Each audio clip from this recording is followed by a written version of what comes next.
Është dhe detyrimi dyfisht për mua për të dhënë kontributin tim për futbollin jo vetëm në rang kombëtar, por edhe për Durrësin. Futbolli shqiptar ka njohur vërtet zhvillime të rëndësishme në vitet e fundit. Por këto zhvillime janë thjesht merit e gjithë futbollistëve, e trajnerëve, drejtuesve të klubeve në gjithë Shqipërinë. Një rol të rëndësishëm në këtë zhvillim ka dhe shoqata rajonale e Durrës, një nga shoqatat më të mirë organizuar.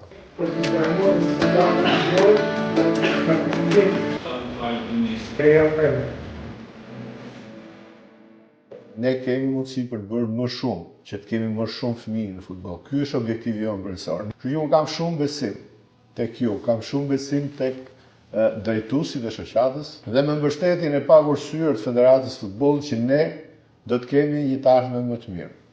Do të kemi akoma më shumë rezultate. Do të kemi pse jo edhe më shumë aktivitete rajonale, kombëtare dhe ndërkombëtare siç e ka.